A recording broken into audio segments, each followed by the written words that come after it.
च पिता त्वमेव त्वमेव बन्धुः च सखा त्वमेव त्वमेव विद्या द्रविणं त्वमेव नूतननिरदाभतनवे श्रीमाधुरीमूर्तये तुङ्गतुङ्गतुरङ्गसंविवृतये चञ्चलत्वाससे नानाहारमनोहराय हरये यष्ट्यालसत्पाणये तस्मै श्रीगुरवे भवाय सहजा नन्दाय वन्दामहे। ॐ श्री स्वामिनारायणाय नमो नमः। श्री घनश्यामाय नमो नमः। अवतारिणे श्री हरिकृष्णाय नमो नमः। बोलो स्वामिनारायण भगवान की जय। नर नारायण देव की जय। राधा कृष्ण देव की जय। लक्ष्मी नारायण देव की जय। रामचंद्र भगवान की जय। उमापति महादेव ની જય। શું કાલે કથામાં આવ્યું હતું?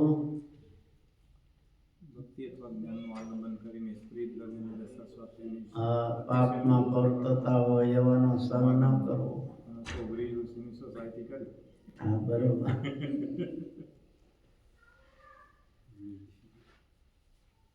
कृष्ण कृष्ण अवताराणां खण्डनं यत्र युक्तिभिः कृतं स्यात्तानि शास्त्राणि न मान्यानि कदाचन।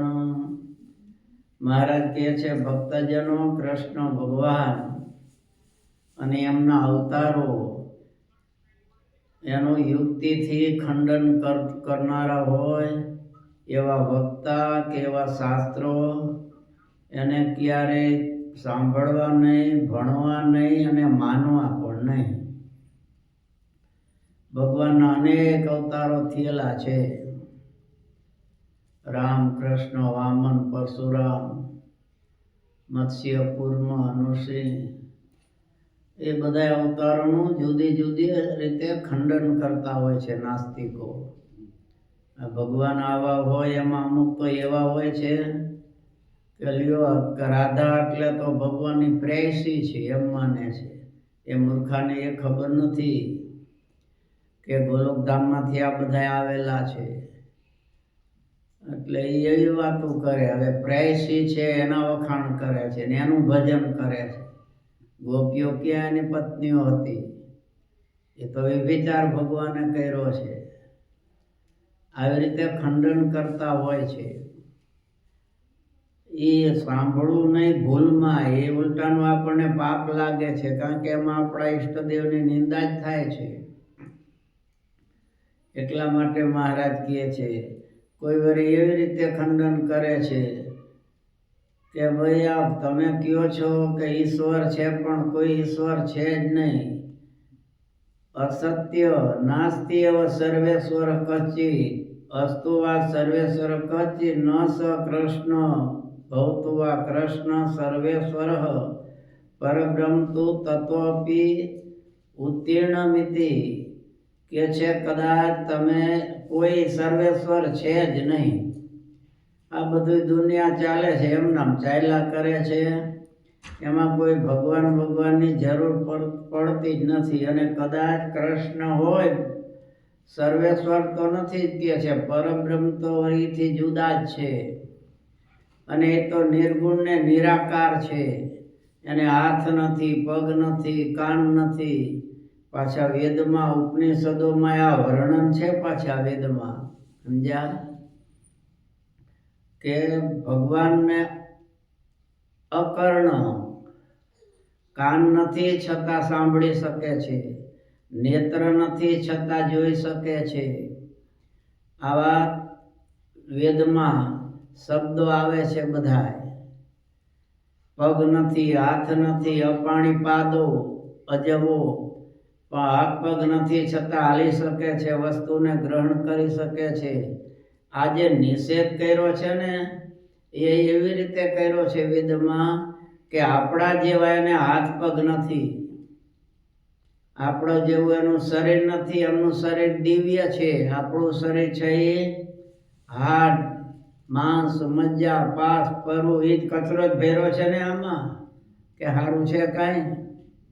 એક ફેર કોઈનો કાન છે ને વેતો તો અંદરથી રસી નીકળતી હશે, એટલે સુરા બાપુએ એમ રૂમાલ લાડુ દીધો મોઢા. ભગવાન કે કેમ બાપુ? તો કે કાન ગંધાય છે. મહારાજ કે તમે ક્યાં બેઠા છો? તમે હારામાં બેઠા છો? હવે તમને બતાવું તમે ક્યાં બેઠા છો. બહાર દ્રષ્ટિ હતી અને બદલે મહારાજે અંતરદ્રષ્ટિ કરી દીધી, અને એ તો અંદર ગયા ભાઈ. તે અંદર તો હું ભર્યું છે આપણે બધા જાણીએ છીએ.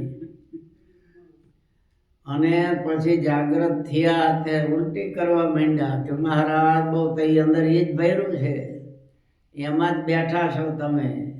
તે આપણો દેહ તો હાડ ચર્મ આ બધાથી યુક્ત છે. ઠાકોરજી ભલે આપણા જેવા દેખાય છતાં આપણા જેવા નથી, એમનો દિવ્ય દેહ છે, સમજ્યા? એટલે મહારાજે વચનાત્માએ કીધું કે આવું બોલનારા હોય એની કથા સાંભળવી નહીં, એવા શાસ્ત્રો સાંભળવા નહીં. આમાંય મહારાજે એકલે નિષેધ કર્યો. કોઈ વળી કેમ કે હવે કદાચ પરબ્રહ્મ હોય તો ભગવાન અવતારે તો આપણા જેવા જ હોય, એમાં કાંઈ ફેરફાર ન હોય, આવી રીતે વર્ણન કરે. વળી ચારવાક લોકો છે એ તો વળી જુદું જ કહે છે. એ તો કે દેહરૂપી જ આત્મા છે. એ તો એમ કે ખાઓ પીઓ ને જલસા કરો, વિષય ભોગવો ને આનંદ કરો, કાંઈ નરકે નથી ને કાંઈ નથી. એ તો હું કહે ઋણમ કૃત્વા ઘૃતમ પીબે, દેવું કરી નો પૈસા હોય તો દેવું કરો, દેવું કરી અને જલસા કરો, ઘી પીઓ ને ખાઓ ને મજા કરો, સમજ્યા? ભસ્મીભૂતસ્ય દેહસ્ય પુનર્જન્મ ન વિદ્યતે. લોકો ભલે બધાય કહે કે આપણે દેવું કર્યું હોય તો પછી દેવા જન્મ લેવો પડે, પણ ભસ્મીભૂતસ્ય દેહસ્ય, આ દેહ તો બળી જાય છે. તે દેહ જ આત્મા છે, બીજો આત્મા બાત્મા છે જ નહીં, ફરી જન્મ છે જ નહીં. ખાઈ પીઓ ને મજા કરો. તે દુનિયામાં અત્યારે આવા પડ્યા છે ને ભાઈ, હું આ મંદિરે જાઉં ને હું આ બધું ખાઓ પીઓ ને જલસા કરો ને. મરીને કોને જોયું છે એ પછી યમના દૂત બતાડશે. કાં દીકરા ભાંઠા મારે ને ત્યારે માનતો નહોતો ને કે મરીને કોને દેખું છે, હવે તને દેખું ને. એટલે મહારાજ કે છે આવી રીતે કોઈ કહેતા હોય તો વળી પાછા અમુક એમ કહે છે કર્મ પ્રમાણે થાય છે, કોઈ ઈશ્વર બીશ્વર છે નહીં, અરહંતા અરિહંતા એમ કહે છે પાછા. એટલે એ સમજી લ્યો એ કોણ કહે છે, એ કર્મનું જ પ્રધાનપણું, સમજ્યા? કે આપણે કર્મ કરો, કર્મ ખૂટી જાય એટલે આપણે જ ભગવાન થઈ જાય, કેવડિક બની જાય. કર્મ નહીં કરવાના એવી વાતો કરે. ભગવાન ભગવાન કોઈ છે જ નહીં કે છે. પરસ્પર સંભૂતમ, પ્રધાન છે એ પુરુષની સાથે જોડાયો માયા, એટલે આ ઉત્પન્ન થયું છે. જેમ સ્ત્રી પુરુષના સંગથી બાળકો ઉત્પન્ન થાય છે, એમ બધું કર્મથી થાય છે ભાઈ. કોઈ ઈશ્વર બીશ્વર છે નહીં, આવી રીતે કે છે. અને કહેવાવાળા છે પણ એ ક્યારેય મહારાજ કે છે એવા શાસ્ત્રો ભણવા નહીં, માનવા નહીં, એ કથા સાંભળવી નહીં. કુર્મ પુરાણમાં કીધું છે સાબન કારણ વેદા ન વિપ્રાનો જનાર્દન તંત્રાણી ધર્મશાસ્ત્રાણી તેષાં વાક્યં વિવર્જયે. જે વેદને માનતા ન હોય, બ્રાહ્મણોને માનતા ન હોય, સંતોને માનતા ન હોય, ભગવાનને માનતા ન હોય, એવા કે છે તંત્રો હોય, ધર્મશાસ્ત્રો હોય, કદાચ ધર્મશાસ્ત્રો કીધેલા હોય તોય પણ કે છે એને માનવા નહીં, એના વચનોને ક્યારેય સ્વીકારવા નહીં. કોઈ વળી એમ કહે છે કે શિવ છે જ પરબ્રહ્મ છે, શિવ છે જ કાળના કાળ છે. કૃષ્ણ ભગવાનનું નામ વેદમાં નથી. વેદમાં ક્યાં કહે છે કૃષ્ણનું નામ ક્યાંય આવે છે? એટલે આસ્તિક લોકો કહે છે કૃષ્ણનું નામ નથી આવતું, એટલે એનો અર્થ એવો છે કે વેદ ના પાડે છે કે કૃષ્ણ ભગવાન નથી. તો કે ના તો નથી પાડતા. તો પછી કૃષ્ણ સર્વોપરી છે. એના માટે તો આમાં ઘણા શ્લોકો મૂક્યા છે ભાઈઓ. અને પછી એ બધા શ્લોકો સમજાવી આ કૃષ્ણ અવતારનું એની વાત કરીએ ને તો આપણે હાથ દી પૂરા થઈ જાય. એ વાંચજો જો શિક્ષાપત્રી ભાષ્યમાં બતાવ્યા છે, સમજ્યા. પછી પરબ્રહ્મને પૂર્ણ પુરુષોત્તમને જે આપણે સ્વામિનારાયણને માનીએ છીએ ને, એ પરબ્રહ્મ કૃષ્ણ, અનાદિ કૃષ્ણ જેને કીધા છે, એનું આમાં બહુ વર્ણન આવે છે કે બધી જગ્યાએ કૃષ્ણ ભગવાન પ્રગટા. એને તો કેટલા વર્ષો થયા? 5000 કે 5500. તો ત્યાર પહેલા પુરાણોમાં બધે આવે છે કૃષ્ણ નામ. તો કૃષ્ણ ભગવાનમાં એક હતું એટલે કે છે ક્યાંય આસક્ત એનું મન ન થયું.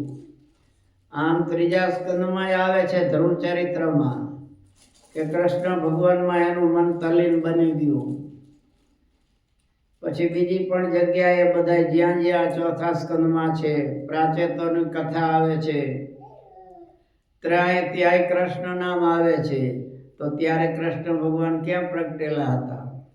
તો ન્યાય પણ કૃષ્ણ શબ્દ છે. એ જ પ્રમાણે ભરતજીની કથા આવે છે પંચમ સ્કંદમાં. તો ત્યાં પણ કથા આવે છે કે ભગવાનમાં મને એનું લાગ્યું હતું તે રાજ્યના સુખ છે મલવત જહો. કૃષ્ણ ભગવાનમાં એટલું એનું મન લાગી ગયેલું હતું કે રાજ્યના સુખ એને મળની જેમ ત્યાગ કરી દીધા. અજામેલની કથામાં પણ આવે છે કૃષ્ણાય નો નમતી અચ્છિરે એકદાપી તા નાનયદ્વમસતો કૃત વિષ્ણુ કૃત્યાન. કે છે કૃષ્ણ ભગવાને જેનું એકવારે મન નમ્યું ન હોય એને લાવો, બાકી ભગવાનના ભક્તને યમરાજા કહે છે દૂતોને લાવશો નહીં, એનાથી ભય પામજો. એવી રીતે સપ્તમ સ્કંદમાં પ્રહલાદ ચરિત્ર છે. તો એમાંય પ્રહલાદમાં એમ કે કૃષ્ણ ભગવાનમાં એનું મન આસક્ત હતું. એ પ્રમાણે કથા આવે છે સપ્તમ સ્કંદમાં ઘણી જગ્યાએ. આઠમા સ્કંદમાં પણ આવે છે. સમુદ્ર મંથનની કથા આવે છે, એમાં પણ આવે છે. વૃતાસુરની કથા આવે છે, એમાં પણ આવે છે કે એનું મન ભગવાનમાં હતું. નવમ સ્કંદમાં, 10મ સ્કંદમાં તો આવે જ છે. અને એકાદશ સ્કંદમાં પણ આવે છે, દ્વાદશ સ્કંદમાં પણ આવે છે. એટલે કૃષ્ણ એ તો ભગવાનનું અનાદિ નામ છે. આ જગતનું સર્જન થયું એના પહેલાનું છે, આજકાલનું નથી કે છે. આવા બ્રહ્માંડો તો અનંત ઉત્પન્ન થતા જાય છે, લય પણ પામતા જાય છે. આ બ્રહ્માંડ પહેલા નહીં ભગવાન નહોતા, તે કૃષ્ણ ભગવાન તો આ બ્રહ્માંડમાં જ પધાર્યા ને. અને બાપરને અંતે ને કળિયુગની શરૂઆતમાં. તો ત્યાર પહેલા બધું કોણ ચલાવતું હશે? કોઈ હશે તો ખરો ને. એટલે કે છે પરબ્રહ્મ પરમાત્મા એ પહેલેથી જ છે. એમનું નામ કૃષ્ણ છે, કારણ કે કર્ષતિ આકર્ષતિ તિ કૃષ્ણ. એ ભગવાન પોતાના ભક્તોના મનને પોતામાં ખેંચી લે છે, એટલે ભગવાનનું કૃષ્ણ નામ છે. નારાયણ નામ પણ ભગવાનનું અનાદિ છે. એ વિરાટ નારાયણ પ્રગટા ત્યારથી નારાયણ નામ છે ના, પ્રથમથી છે. આવા તો અનંત કરોડ બ્રહ્માંડો છે, એનાય 100 વર્ષ થાય છે, બધાને 100 વર્ષ આપ્યા છે. એમના દિવસો ને વર્ષો મોટા છે, આપણા નાના છે, પણ બધાને બ્રહ્માંડ 100 વર્ષ જ રહે. સમજ્યા? 100 વર્ષ પૂરા થાય એટલે એનો નાશ થઈ જાય. જેમાં મોટરનું પૂરું થાય પછી ભૂકો કરી નાખે છે ને, એમાં બ્રહ્માંડનો ભૂકો થઈ જાય છે. તો ભૂકો થાય એટલે પાછું બીજું સર્જન થાય. એટલે અત્યારે આપણે જે બ્રહ્માંડમાં છીએ ને, એની કેટલી આયુષ થઈ છે ખબર છે? એ બ્રહ્માની ફોન કરી પૂછી તો જોજો. સમજ્યા? આપણે જ્યારે પૂજન કરવામાં આવે ને તો હું વિષ્ણુ બોલવામાં આવે છે ને, એમાં આવે છે અદ્ય, દ્વિતીય, પરાર્ધે, શું પ્રથમ ચરણે, જંબુદ્વીપે. આ બ્રહ્માનું વર્ણન છે બધું. અદ્ય બ્રહ્મણો એટલે બ્રહ્માનો, દ્વિતીય પરાર્ધે 2 પ્રાર્ધ છે. પર એટલે 100 વર્ષ, એનું અડધું એટલે પરાર્ધ, એટલે બ્રહ્માના 50 વર્ષ ગયા છે. સમજ્યા? અને 51મું આ વર્ષ ચાલે છે એવું ફોન કર્યું એટલે સમાચાર મળ્યા હતા. સમજ્યા? એટલે આ એનું 51મું વર્ષ ચાલે છે. હવે એના 51 વર્ષમાં આપણા તો 8,64,00,000,000 વયા જાય ભાઈ. એટલે આપણે તો મચ્છરિયા જેવાય, બ્રહ્મા પાસે ન ગણાય. મચ્છરિયું મોટું કહેવાય. સમજ્યા? આપણે આંખનું મટકું બ્રહ્મા મારે ને ત્યાં આપણા 40,000 વર્ષ જાય છે. તો આપણે ક્યાંય હાંધણમાં આવી બ્રહ્માના? એટલે તંત્ર તો અનંત કરોડ વર્ષોથી ચાલે છે. એકમેવ દ્વિતીયમ બ્રહ્મ, એક જ અદ્વિતીય પરબ્રહ્મ પરમાત્મા ભગવાન છે. એટલે કે છે આવા જે નિંદા કરનારા શાસ્ત્રો હોય એવાનો સંગ પણ ન કરવો, એવા શાસ્ત્ર પણ વાંચવા નહીં, નહીતર આપણી પણ બુદ્ધિ એના જેવી થઈ જાય. હલિયો કહે છે માછલા રૂપે ભગવાન થતા હશે. આ ભૂંડ બધા રખડતા હોય. હવે આ કહે છે ભૂંડ ભગવાન, વરાહ ભગવાન ભૂંડ રૂપે હતા. આવી તો વાત મનાય નહીં. માણસમાં નહીં સિંહમાં એવા ભગવાન થયા. આવી જુદી જુદી વાતો કરી ભગવાનના ભક્તોને ભરમાવતા હોય છે, ભગવાનની નિંદા કરતા હોય છે. એટલે મહારાજ કહે છે કૃષ્ણ કૃષ્ણાવતારણમ ખંડનમ યત્ર યુક્તિભિઃ કૃતમ સ્યાત્ તાની શાસ્ત્રાણી ન માન્યાની કદાચન. આ દયાનંદ વાળા છે અને જૈનો છે અને બીજા કેટલાય છે. સમજ્યા? એ બધા આજ બધા કરતા હોય છે ખોદણી આપણા શાસ્ત્રોની. ભગવાન તો નિરાકાર છે, સાકાર છે જ નહીં. અગાલિતમ ન પાતવ્યમ પાનીયમ ચ પયસ્તથા સ્નાનાદિ નૈવ કર્તવ્યમ સૂક્ષ્મ જંતુમયમ ભસા. મહારાજ કે ભક્તજનો અગાલિતમ ન પાતવ્યમ પાનીયમ ચ પયસ્તથા. મહારાજ કે છે અમારા ભક્તોએ ગાયડા વગરનું પાણી પીવું નહીં. હવે આમાં લખ્યું છે મત્સ્ય ગ્રાહસ્ય, માછીમાર છે ને એ 6 મહિના માછલા મારે અને જેટલું પાપ થાય એટલું પાપ કે છે 1 દિવસ અથવા તો 1 વારે કીધું છે કોઈ જગ્યાએ.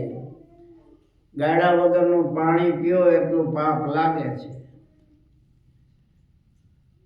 એટલે કે છે વસ્ત્રપૂતમ પીબત અપ, પાનીયમ પાણી છે વસ્ત્રથી ગાળીને પીવું. એમાંય રેશમી વસ્ત્ર નહીં ચાલે. અત્યારે પ્લાસ્ટિકની ગયણું મીંડા ભરાવા ચકલીમાં. પ્લાસ્ટિક ન ચાલે. કાર્પાસમ સુતરાઉ વસ્ત્ર જોઈ. તમે દોરા જોઈજો પ્લાસ્ટિકના, એમાં રેસા જ નહીં હોય.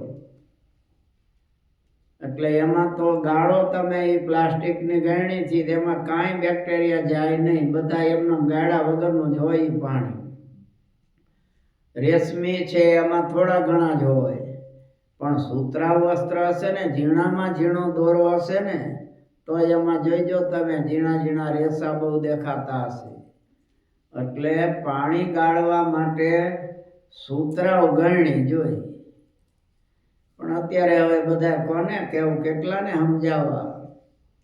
પ્લાસ્ટિકની ચડાવવા માંડ્યા. પહેલા સારું હતું કે રેશમી એવું તો રાખતા, નાયલોને રાખતા. હવે તો પ્લાસ્ટિકની માંડ્યા ચડાવવા. ગમે એવી ઝીણી હોય એ ચાલે નહીં. અને આમાં કીધું એટલું પાપ લાગે છે. જ્યાં 6 મહિના માછીમાર મારે અને જેટલું પાપ થાય એટલું એક દિવસ પાણી પીઓ એમાં. એટલા માટે કહે છે ગાડા વગરનું પાણી પીવું નહીં. શાસ્ત્રમાં કીધું છે દ્રષ્ટિપૂતમ યસેત પાદમ વસ્ત્રપૂતમ જલમ પીબે સત્યપૂતામ વદેત વાચમ મનપૂતમ સમાચરે. કે છે દ્રષ્ટિપૂતમ હાલો ને ત્યારે આમ દ્રષ્ટિથી પાવન કરીને ચાલો, જોઈને ચાલો. કોઈ ઝીણા એવા જૂનું માકડ છે કે ઓલા માકડ શું ઝીણા એવા જીવો કીડી મકોડી છે, પગ નીચે દબાઈ ન જાય ને એનો નાશ ન થાય. એટલે દ્રષ્ટિપૂતમ ન્યસેત પાદમ, પગ મૂકો ત્યારે આમ નીચું જોઈને. ઘણા તો આમ ઊંચું જોઈને એવા હેલા જતા હોય આમ આમ જોતા, નીચે કેટલી જીવાત મરી જાય કાંઈ ખબરે ન હોય. પણ શાસ્ત્ર કહે છે દ્રષ્ટિપૂતમ ન્યસેત પાદમ, દ્રષ્ટિથી પહેલા પૂત એટલે જોઈને પછી આગળ ચાલો. વસ્ત્રપૂતમ જલમ પીબે, વસ્ત્રથી ગાળીને જળ પીઓ. સત્યપૂતમ વદેત વાચમ, સત્ય હું બોલું છું એ સત્ય છે ને એ સમજી અને પછી બોલો. મનસા પૂતમ સમાચરે, મનથી પણ સારું આચરણ કરો. દેહથી તો ન જ કરાય ખરાબ આચરણ, પણ મનથી પણ કે છે ખરાબ ક્યારે આચરણ કરવું નહીં. ચર્મવારી ભવેત માંસ, માંસમ તોય મગાલિતમ તામ્ર પાત્રે શીતમ ગવ્યમ સુરાતુલમ પ્રકીર્તિતમ. ચર્મવાળી એ માંસ કે ચામડાની ડોલથી ભરેલું પાણી એ કે છે ચર્મવારી કહેવાય. એ માંસ તુલ્ય કીધું છે, પાણી પીવાય નહીં. તેમજ ગાળા વગરનું પાણી પણ માંસ તુલ્ય કીધેલું છે. હવે આપણે ગાળવાનું તો એક સવારમાં ગાળી નાખે પછી સાંજ લગી હાલે, રાતના 12 વાગ્યા લગી. એમ નહીં, 2 પ્રહર સુધી ચાલે, 6 કલાક સુધી. સવારે ગાળવું હોય, બપોરે ફરીથી ગાળવું પડે. એટલે અત્યારે તો બહુ સગવડતા મળે છે. ચકલીઓ જ આવે છે એવી નાંદુમાં, ચકલીમાં જરાક ભરાવી દો ગળણી, જ્યારે પીઓ ત્યારે ગાળેલું જ આવે. અત્યારે તો બહુ બધી સગવડતા થઈ ગઈ છે ને, એટલે કઈ પ્રશ્ન જ ન રહે. એટલે કે છે ક્યારે ગાયડા વગરનું પાણી એક જ નહીં, કે છે પય એટલે દૂધ પણ. એમાં પણ ગાય દોવાય, ભેંસ દોવાય ત્યારે એના જે ઝીણા ઝીણા વાળ હોય, અંદર ખૈરા હોય, અથવા કીડી મકોડી કે એક નાના જંતુ ઉડતા હોય એ અંદર પડે ને તરત બુડીને મરી જાય એવું હોય. ઘણી કીડીઓ બીજી હોય જ્યાં તે મૂકેલું હોય, ચડી ગઈ હોય ને અંદર પડી હોય. એટલે ગાળવાથી એને શુદ્ધિ થાય છે. એટલે કે છે તેલ છે, ઘી છે, આ બધું ગાળીને વાપરવું. ગાળીને ન વાપરીએ તો એને માંસ તુલ્ય કીધું છે. રસાનામ વહની ગાલનાથ સુધી કે છે આ બધા રસો છે એને ગાળવાથી અને અગ્નિ ઉપર તપાવીને ઘી વગેરેને ગાળીને પછી વાપરવાથી એની શુદ્ધિ થાય છે.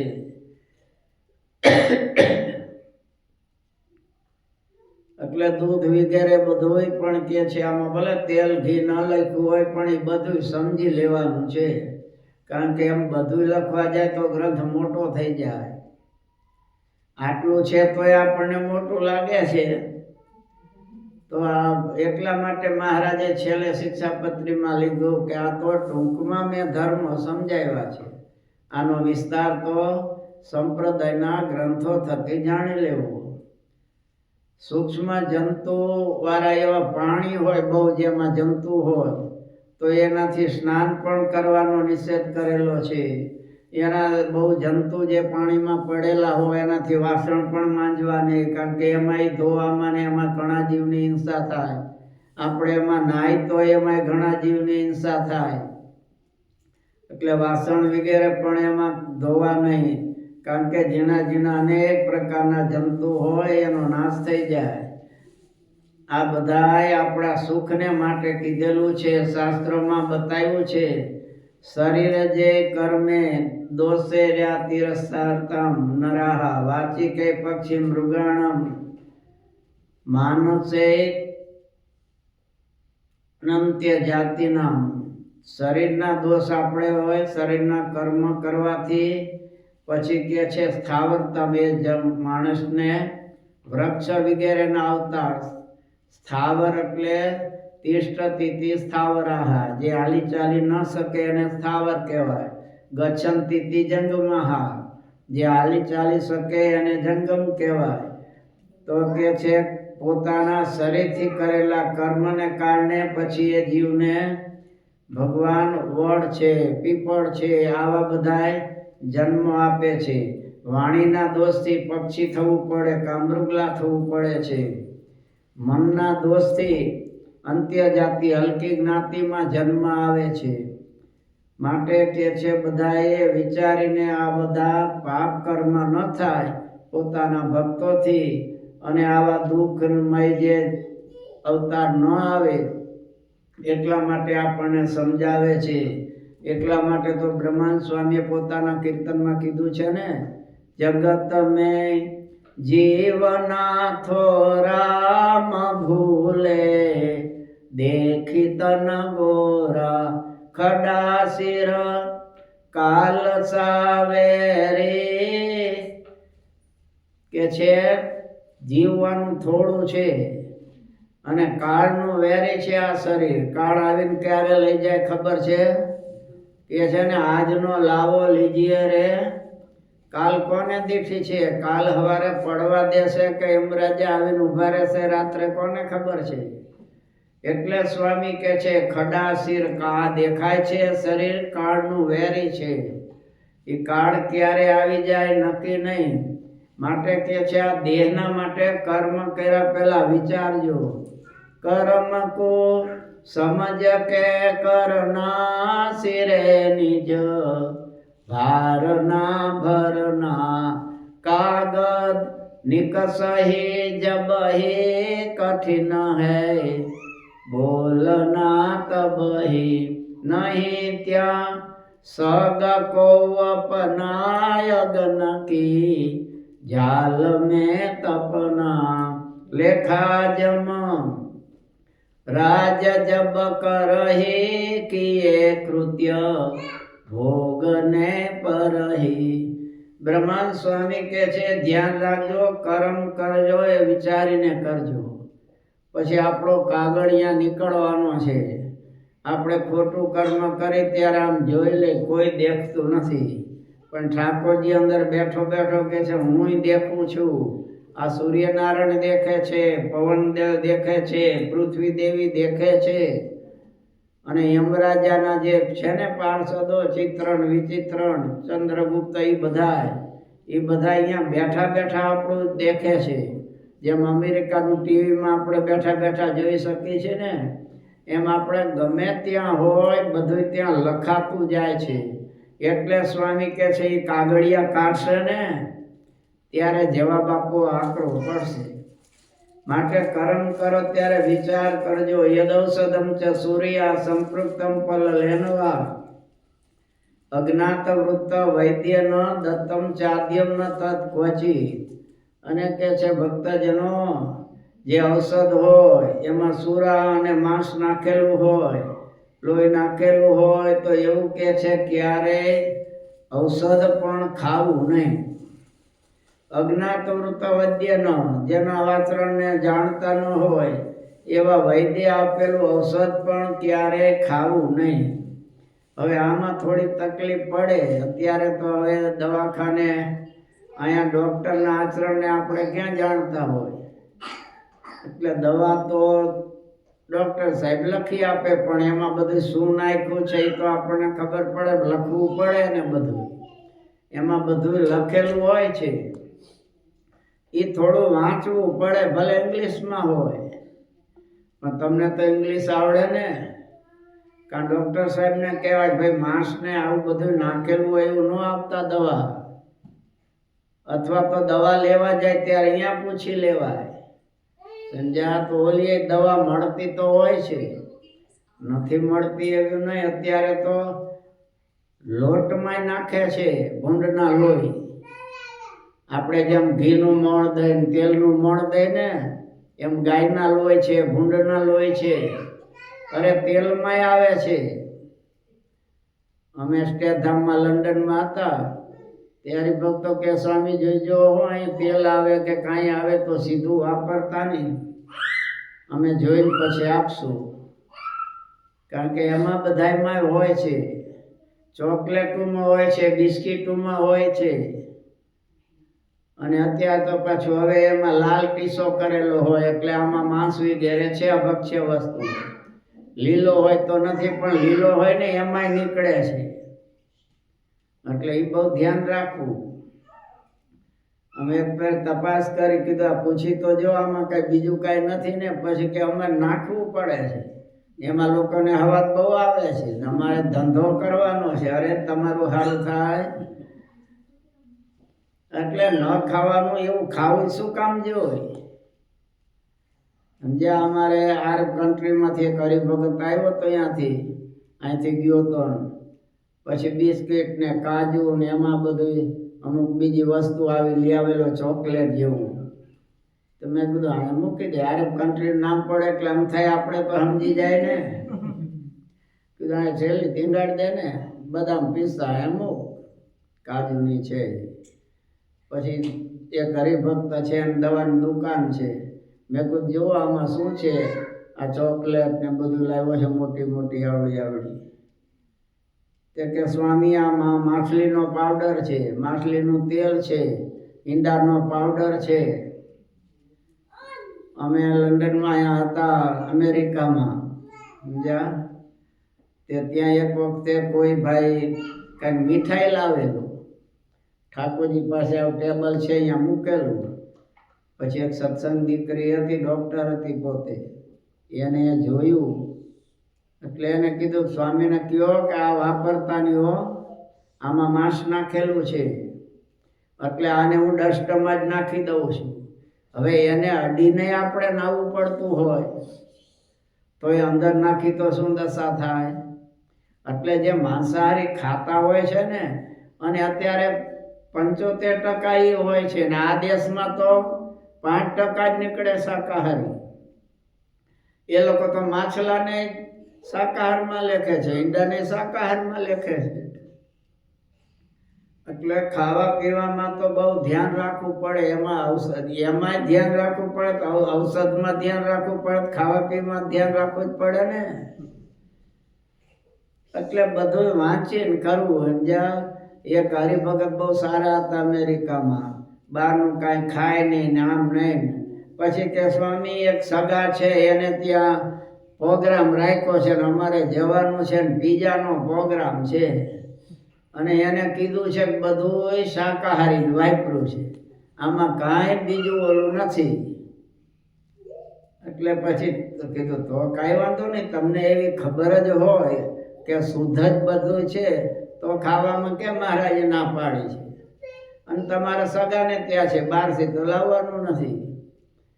પછી ત્રીજા દિવસે ફોન આવ્યો, સ્વામી આમાં આ વસ્તુ હતી, હવે અમારે પ્રાયશ્ચિત શું કરવું? મેં કીધું હવે કોઈ પૂછો બીજા કોઈ સંતોને, જાઓ હવે પ્રાયશ્ચિત શું કરવું? તે લુલિકને બહુ ધ્યાનમાં રાખતા હોય તો શું બહુ લાંબી કરવી જોઈએ? આ રસાસ્વાદમાં જ બધી તકલીફ થાય છે. ન ખાવાનું ખવાય છે, ન જોવાનું જોવાય છે. ન ખાવાનું ખવાય એટલે બુદ્ધિ બગડે, પછી ન જોવાનું જોવાય, ન સાંભળવાનું સંભળાય.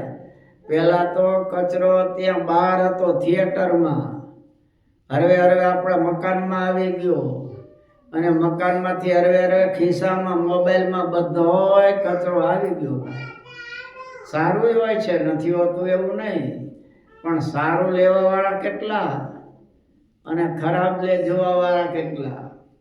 એટલે નેત્ર અને કાન આ બેને તો બહુ શુદ્ધ રાખવા પડે છે.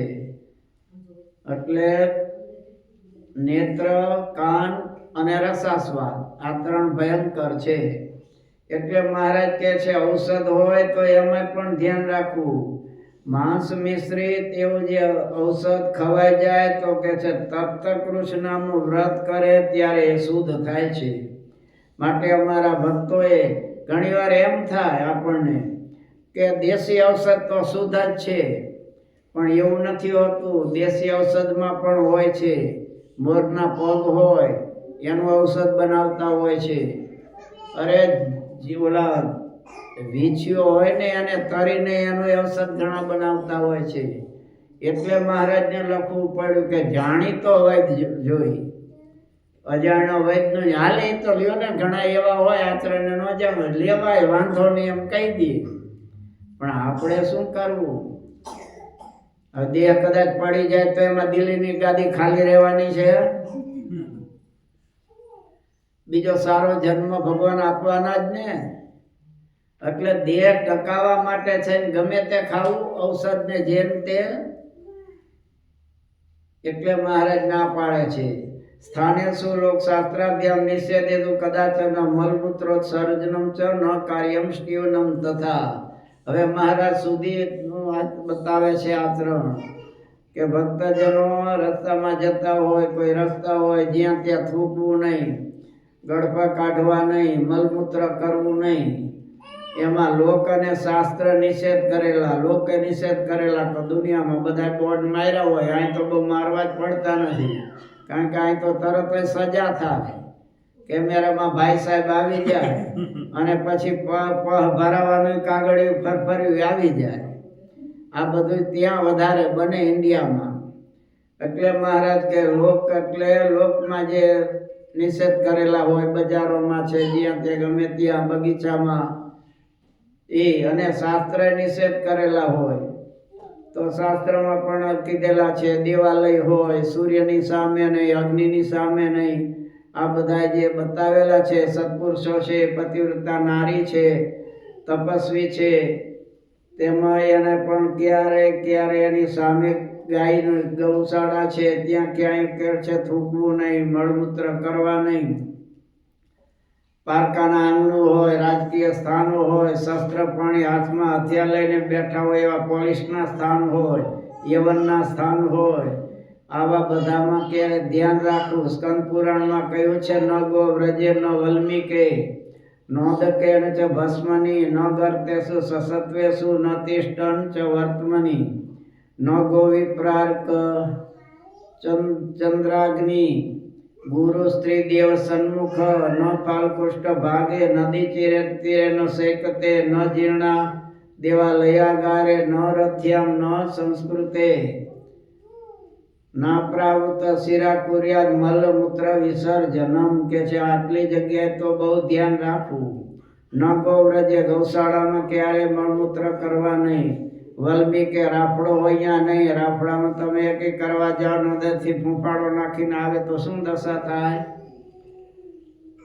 તેમજ કે છે પાણીમાં પણ મળમૂત્ર કરવું નહીં. ભસ્મની ભસ્મ પડી હોય રખિયા એમાં પણ નહીં. જેમાં તે જંતુ પડ્યા હોય એવા ખાડામાં પણ નહીં. ઊભા પણ નહીં. પણ હવે ઊભાનું તો અત્યારે કહેવાય એવું છે જ નહીં, કારણ કે બધી જગ્યાએ ઊભાનું જ થઈ ગયું છે.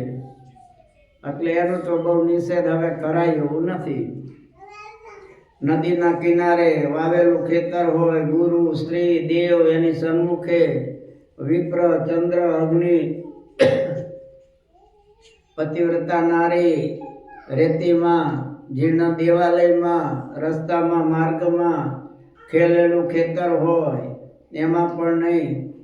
આ પ્રમાણે બધે મલમૂત્રનો નિષેધ કરેલો છે. અદ્વારણ્ય નિર્ગમ્યમ પ્રવેશવ્યનો તેન ચ સ્થાને સ્વામી કેવા સ કાર્ય પૃથ્વાનું તત્પતિ. મહારાજ કહે છે અદ્વારેથી ગૌ જવું નહીં. કોઈની વંડી ઠેકીને કોઈના ઘરમાં ક્યારેય ન જવું, કારણ કે ચોર દેખી જાય તો એને ખબર પડે કે એની વંડી ઠેકીને જવાય છે. પછી અદ્વાર એટલે નાનું એવું દ્વાર હોય સંકટ સમયનું, એમાં જરૂર વગર અહીંયાથી કે છે જવું નહીં. અને ધણિયાતું હોય એ ધણીને પૂછ્યા વિના ક્યારેય પ્રવેશ ન કરવો. વાળ ઠેકીને પણ જવું નહીં. આવા બધા અદ્વાર જ કીધેલા છે. એમાંથી ક્યારેય પ્રવેશ કરવો નહીં. યાજ્ઞવલ્ક્ય શ્રુતિ છે એમાં પણ ના પાડી છે, મનુશ્રુતિમાં પણ ના પાડી છે, કાશીખંડમાં પણ ના પાડી છે. અદ્વારણનો ગંતવ્યમ સ્વવેશ્મ પરવેશ્મ નહીં. પોતાના ઘરમાં કે બીજા ઘરમાં પણ જવું નહીં જે અદ્વાર હોય ત્યાંથી. કારણ કે આપણે ખબર છે કે અહીંથી આમ જવાય છે, પછી કોર્ટના ઘેર આપણે ગયા, હવે બારગામ ગયા છે, ચોરી થઈ, પછી કહે છે બહાર તો તાળું છે, કોઈ આવ્યું તો નથી, તો પછી આ પાડોશી ઉપરથી આવે છે ને વારે ફેરે આપણે ઘેર, એટલે એને કોકના કામમાં હશે. હવે મિથ્યા આરોપ કે શંકા કદાચ સંબંધને લીધે બોલે નહીં, પણ મનમાં શંકા તો થઈ જાય કે આ લોકો જ લઈ ગયા હશે. એટલે આવા ક્યારેક આવી જાય એટલા માટે મનુ મહારાજ પણ કહે છે અદ્વારણ નાતિયા ગ્રામ વા વેશ્મની. વાડો હોય કે ગામ હોય અહીંયા પણ ક્યારે શીંડામાંથી કે એમાં દાખલ ન થવું. અને જે ધણિયાતું સ્થાન હોય એમાં ધણીને પૂછ્યા વિના ક્યારે ઉતારો ન કરવો. પૂછીને જવામાં લાભ છે, પૂછ્યા વિના જાવ. આપણે એમ થોડીક વાર બેસવું છે ને, પણ થોડી વારમાં બોલો આવીને કે કોને કીધું તું અહીં હું કેમ બેઠા, અહીં અમારી આ વસ્તુ પડી હતી કે ભાઈ અમે તો કાંઈ લીધી નથી, હજી હમણાં જ આવ્યા છે, તો બીજું કોણ લઈ જાય. હવે એવા માણસ હોય શું કરો. એટલે ધણિયાતું હોય તો મહારાજ કહે છે ધણીને પૂછીને જ જવું, પૂછ્યા વિના ઉતારો ન કરવો. અમુક જગ્યાએ વૃક્ષની છાયા હોય પણ હવે હલકા માણસો ત્યાં બધા એ રહેતા હોય, આપણને ખબર ન હોય, અને ત્યાં જઈને બેસી તો હાસ્યાસ્પદ ગણાય.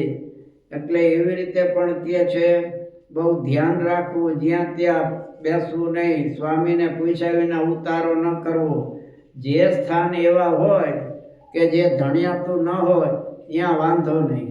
ધણી વગરના સ્થાન ક્યાં કીધા છે આમાં બતાવ્યા છે કે વનાની નદીઓ ગિરિયસ તીર્થાન્યાતનાની છ દેવ ખાતાશ્ચ ગર્તાએ તેસુ સ્વામીન અવિદ્યતે. વશિષ્ઠ મુનિ કહે છે કે આટલી જગ્યાએ એનો સ્વામી કોઈ હોતો નથી, એટલે ત્યાં પૂછ્યા વિના ઉતારો કરો તો કોઈ દોષ ન લાગે. વનાની એટલે વનનો કોઈ ધણી ન હોય ત્યાં જે ઉતારો કરો તો વાંધો નહીં. નદી હોય અહીંયા કોઈ ધણીયાનો ન હોય, નદી કિનારે વાંધો નહીં. ગિરય પહાડો હોય, એની ગુફાઓ હોય, એમાં તીર્થસ્થાનોમાં પણ તીર્થસ્થાનોમાં અત્યારે એના ધણી હોય પાછા, એટલે પૂછીને જવું. પછી એમ કે તીર્થમાં લખ્યું છે તો આપ મૂકી દીધા રૂમ ખોલીને, અને તકલીફ થાય તો ઉપાધિ થાય. એટલે કે છે આવા વન છે એવા સ્થાન હોય એમાં સ્વામી ન હોય ત્યાં પૂછ્યા વિના ઉતારો કરો તો વાંધો નહીં. જ્ઞાન વાર્તા શ્રુતિ નાર્યા મુખાત કાર્ય ન પુરુષે ન વિવાદ સ્ત્રીયા કાર્ય ન રાજ્ઞા ન તજને. હવે મહારાજ કહે છે જ્ઞાન છે, વાર્તા છે. જ્ઞાન એટલે આત્મા પરમાત્મા સંબંધી, વાર્તાઓ એટલે રાજાઓ છે કે બીજી બધી જે કઈ ભક્તોની વાતો હોય એ કે છે સ્ત્રીઓના મુખથી કથા વાર્તા સાંભળવી નહીં. પુરુષોએ બહેનોએ કથા સાંભળે તો વાંધો નહીં. ન વિવાદ સ્ત્રીયા કાર્યો ન રાજ્ઞા ન તજ્જને. કારણ કે સ્ત્રી કથા કરતી હોય, પુરુષો સાંભળે, એના અંગનું જોવામાં આવે, એથી કદાચ કોઈને વિચાર થાય કાંઈ ખોટા સમજ્યા. એકવાર એ જગ્યાએ બનેલું કે કથા બેન કરતા હતા, પછી કોઈ જુવાનિયાએ ચિઠ્ઠી લખીને મોકલી કે બેન તમે બહુ સારી કથા કરો છો, તમારી કથા મને બહુ ગમે છે, તમારી વાણી બહુ ગમે છે, મને એમ થાય છે તમારી સાથે લગ્ન કરું. લ્યો આ કથાનું ફળ આવ્યું. પછી વાંચીને રોવા માંડ્યા, તો પછી પેલા ધ્યાન રાખો ને. એટલે આવું બને છે ઘણી વાર. એટલે એના અંગો છે એને જોવામાં આવે, એની વાણીથી વિકાર થાય. એટલે મહારાજ કહે છે અમારા ભક્તોએ ક્યારે સ્ત્રીઓ જ્ઞાન વાર્તા કરતા હોય તો એના મુખથી કથા વાર્તા ક્યારે સાંભળવી નહીં. જ્ઞાય તે ભગવત સ્વરૂપમ, ભગવાનનું જ્ઞાન હોય. ધર્મ સંગ્રહમાં પણ ના પાડી છે. ન આ મહારાજે જ ના પાડી એમ ન માનતા, બીજા શાસ્ત્રોમાં ના પાડી છે. એ આમાં કે છે બધા. ધર્મ સંગ્રહમાં પણ કહ્યું છે, ન ગાયેત સહ નારી ભી, ન સ્વપે ન વ્રજે, તાભ્ય કથા ન શ્રતવ્યા, શ્રાવેત નો કદાચન. એકલા હોય તો કે છે કોઈ બેનની સાથે એકલા રસ્તામાં ચાલવું નહીં, ક્યાંક તકલીફ થાય. અથવા તો કે છે ગાવું નહીં સ્ત્રીઓની સાથે. નારીની સાથે એકલી હોય તો એની સાથે સૂવું પણ નહીં. જાજા હોય તો એમાં કોઈ દોષ નહીં. રસ્તામાં આયલા જતા હોય તો એકલા ચાલવું નહીં. એની કથા પણ સાંભળવી નહીં. પછી હવે એમાં ધ્યાન રાખવું. બાળકને સમજાવતા હોય એની માં કે એની બેન કે આપણે આમ રહેવું જોઈએ, મહારાજે આમ કીધું છે, તો પછી એમ ન કહેવાય કે મમ્મી ના પાડી છે, સ્વામી કહેતા હતા સ્ત્રીઓના મુખથી કથા ન સંભળાય. જ્યાં પોતાના માતુશ્રી છે કે બેન હોય એ કદાચ આપણે બોધ આપે તો એમાં વાંધો નહીં, એ સાંભળવું. કદાચ તમને લખણના પૂરા હોય અને તમારી પત્ની કહે કે ભાઈ મંદિરે આપણે જવું જોઈએ, આવો માનવ જન્મ મળ્યો છે, લોકો કેવું ભજન ભક્તિ કીર્તન કરે છે, માટે આપણે જવું. તે વખતે ન કહેવાય ન સાંભળે મારે તારી કથા. સમજ્યા? એ સાંભળી લેવું. બીજાની વાત છે આ તો. ઘરના સગા સંબંધી એ આવી કઈ વાત કરે તો એ સાંભળવામાં કે છે દોષ નથી. બાકી આમાં તો બહુ લખ્યું છે ભાઈઓ બહેનો માટે. એટલા માટે આમાં લખ્યું છે, મહારાજે કીધું ને, ન વિવાદ સ્ત્રીયા કાર્ય ન રાજ્ઞા ન તજ્જને. રાજા અને રાજાના માણસો સાથે વિવાદ કરવામાં તો તકલીફ જ હોય, કારણ કે સત્તાધીશ છે, એ તમારું માનવાના જ નથી. એ એનો કકો જ સાચો કરવાના છે. એટલે એની સાથે વિવાદ કરવામાં લાભ જ ન હોય, નુકસાન જ જાય. અને સ્ત્રીઓની સાથે વિવાદ ન કરવો. એટલે એમાં તમારે ધ્યાન રાખવું, તમારા ઘરના હારે બહુ વિવાદ ન કરવો, એમાં સારું ન થાય. એ દિવસે પછી ધ્યાન રાખવું, દાળ ભાતમાં કાંઈ ઠેકાણું ન હોય સ્વાદમાં. ભલે ના ફોડો ખાતો, આખો દી બોલ કર્યા કરે છે. એટલે એમની હારે વિવાદમાં બહુ ન ઉતરવું. સંસાર ચલાવવો છે તમારે, તમારામાંય ભૂલ હોય, એમનામાં પણ હોય, તો બંને સહન કરવું જોઈએ થોડું. તેરે બીચું મેરે બીચું, એમ થોડું રાખવું પડે. સંસાર ચલાવવો છે, વ્યવહારમાં રહેવું છે, તો એકબીજાના દોષ જોઈ પછી હેત ન રહીએ. માટે ગુણ બધા એમાં હોય, સારા લઈ લેવા. શું ભેંસના શિંગડા ભેંસને ભારે, એટલું યાદ અહીંયા રાખવું. સમજ્યા? કે હશે ગુણ કાંઈ બધા સર્વગુણ સંપન્ન નથી હોતા. તમે ન હોય ને હું ન હોય. હરવે સત્સંગ થાય, ભગવાનની ભક્તિ થાય, પછી ઈશ્વરનો ડર લાગે, પછી સદગુણ બધા આવે, પછી ડરતા રહીએ. બાકી શરૂઆતમાં કાંઈ બધા ડાયા ડમરા હોય છે એવું માની લેવાય. એટલે સંસાર ચલાવવો છે તો વિવાદ ન કરવો, એમાં લાભ છે. સમજ્યા? કારણ કે આમાં લખ્યું છે, સમજ્યા? બહુ આમાં તો લખ્યું છે. ભાગવતનો આમાં શ્લોક મૂક્યો છે, ન તથાસ્ય ભવેત મોહો બંધશ્ચાન્ય પ્રસંગત યોસી તત્સંગ યથા પુંસો યથા તત્સંગી સંગમ. કે છે સ્ત્રી છે એનાથી જે મોહ થાય છે, બંધન થાય છે, એવો તો કે બીજા કોઈ થકી થતો નથી. અને એના પછી જે શ્લોક વાપર્યો છે ને, એ તો વળી વધારે કીધું છે ભાઈઓ. સ્ત્રી મયા જૈનો દિશન, કે છે બલમ ને પશ્ય માયાયા. સ્ત્રી મયા જૈનો દિશમ યા કરોસી પ્રદાકાંતા ભુવે જમભૃણ કેવલમ. શું કહે છે? આ મને લાગે છે કપિલ ગીતાનો શ્લોક છે, ભાગવતનો. બલમ મેં પશ્ય માયાયાહ. ભગવાન કહે છે સ્ત્રી રૂપી મારી માયાનું બળ તો જુઓ. સમજ્યા? એમાં ત્યાર પછી એક શ્લોક મૂક્યો છે, ત્રસૃષ્ટ સૃષ્ટ સૃષ્ટેષુ કોંડિત ખન્વિત ધીપુમાન યોસિન મયે માયા. કપિલ ભગવાન કે મૈયા મારી સ્ત્રી રૂપી માયા એવી છે તો સૃષ્ટ સૃષ્ટ સૃષ્ટેષુ એ ભગવાને સર્જેલા બ્રહ્માજી, એના પુત્ર મરીચી, એના પુત્ર કશ્યપ વગેરે બધા સ્ત્રી રૂપી માયામાં એવા મોહ પામેલા છે. આમાં છેલ્લે લખ્યું સ્ત્રી મયા જૈનો દિશામ.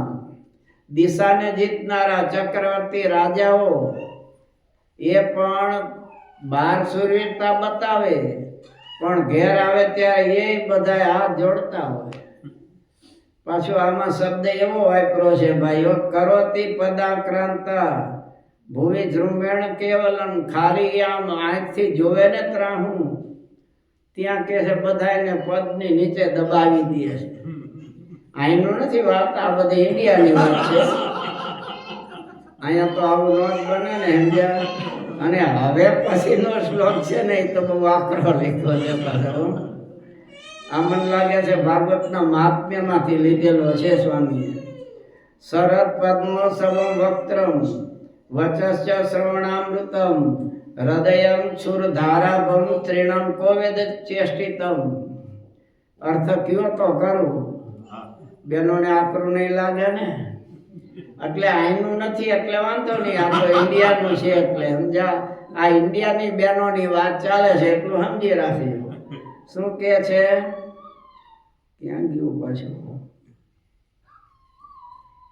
શરદ પદ્મોત્સવમ વક્ત્રમ. એનું મુખ કેવું છે? શરદ ઋતુના કમળ જેવું સુંદર મજાનું. વચનમ ચ શ્રવણામૃતમ. એમના વચન અમૃત જેવા લાગે તમને કાનમાં સાંભળો ત્યારે. એવી મીઠી મીઠી વાણી બોલે. ઓલો ઉંદર છે ને ફૂંકતો જાય ને તમારા પગને એને ખાતો જાય. એમ કે છે વચનમ શ્રવણામૃત. અમૃત જેવું એનું વચન લાગે, પણ હૃદય છે છૂર ધારા ભમ એમ લેખું છે. હવે છૂર ધારા એટલે તો મને તો ઓલો અસ્ત્રો હોય ને વાણંદનો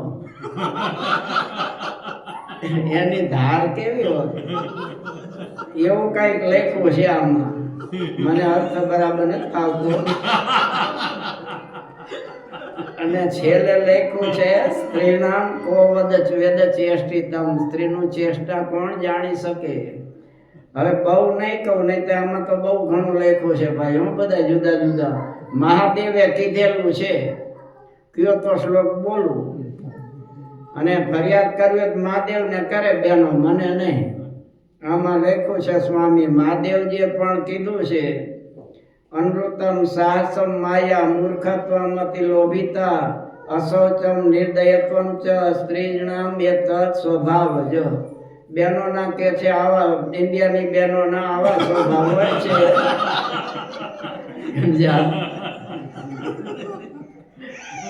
કે એક તો જાણે ખોટું બોલવું, પછી સાહસ કરવું, પછી ભલે તમને દુઃખ થાય, જે થવું હોય થાય, એને સાહસ કરી નાખે.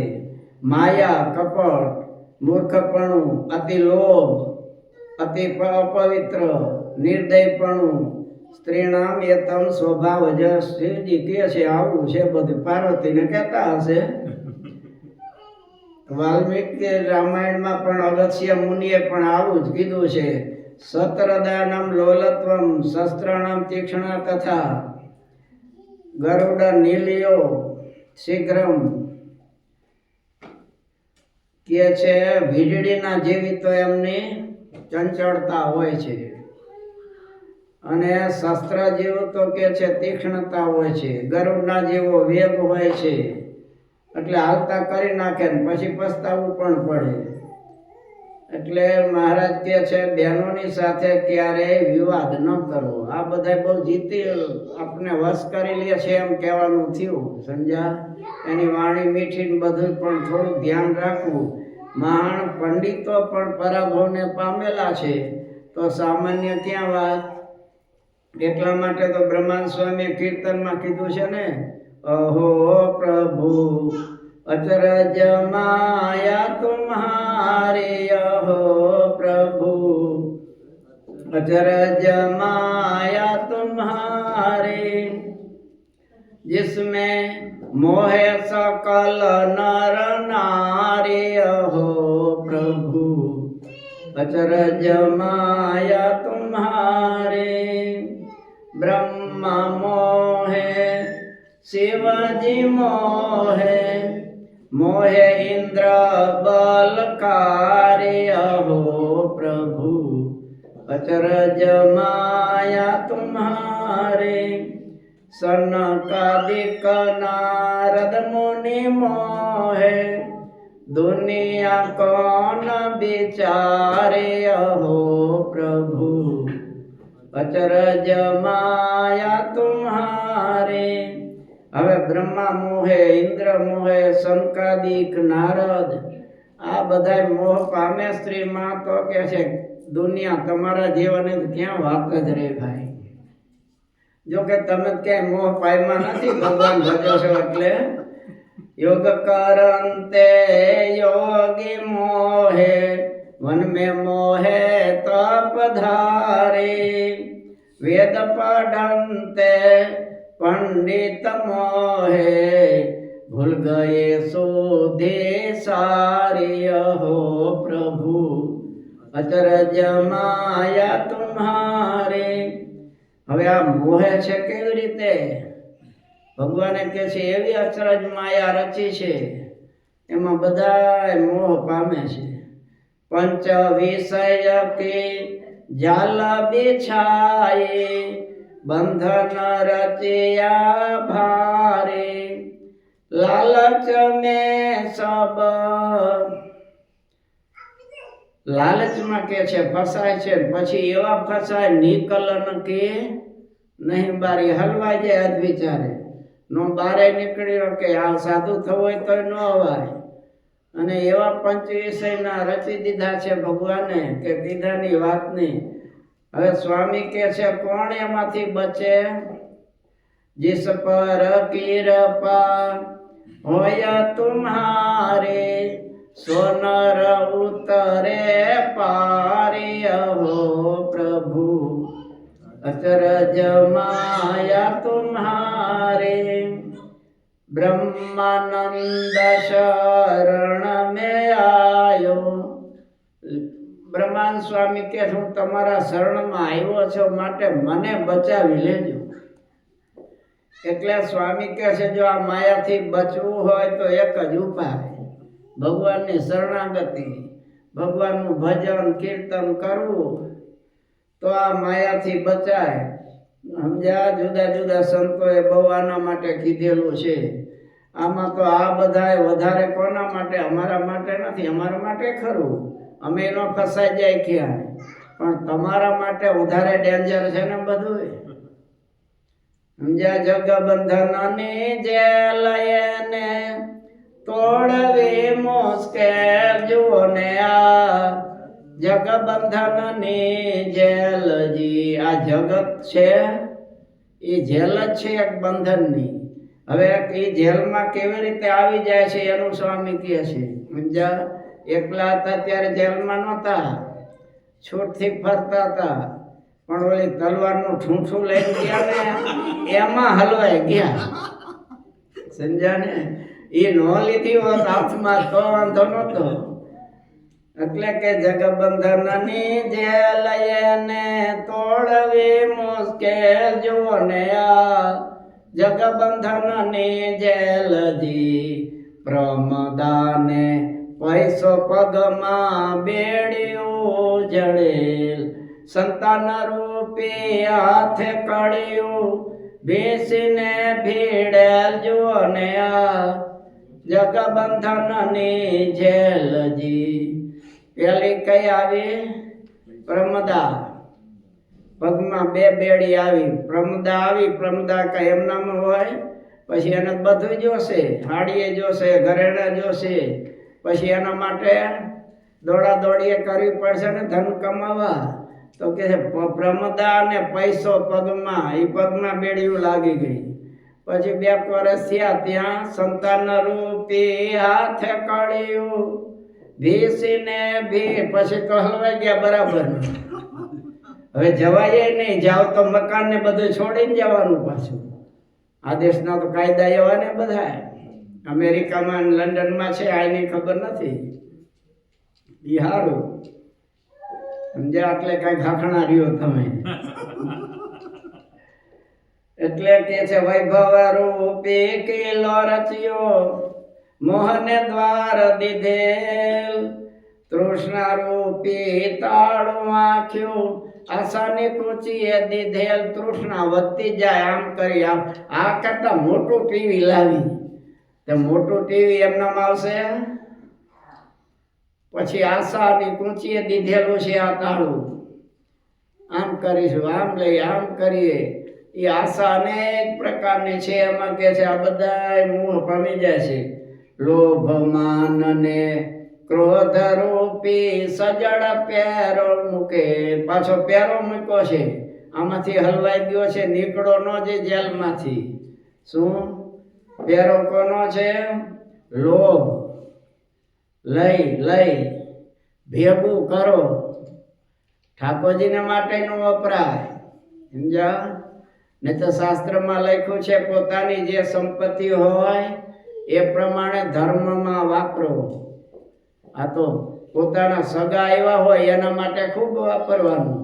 સંતો કે ભગવાનને માટે વાપરવું હોય તો ત્યાં સંકોચ, આટલું આપો ને હાલશે. હવે અહીંયા સંકોચ ને ઓમાં વાંધો નહીં. અહીંયા લોભ થાય છે ભગવાનને માટે, સંતોને માટે, બ્રાહ્મણને માટે.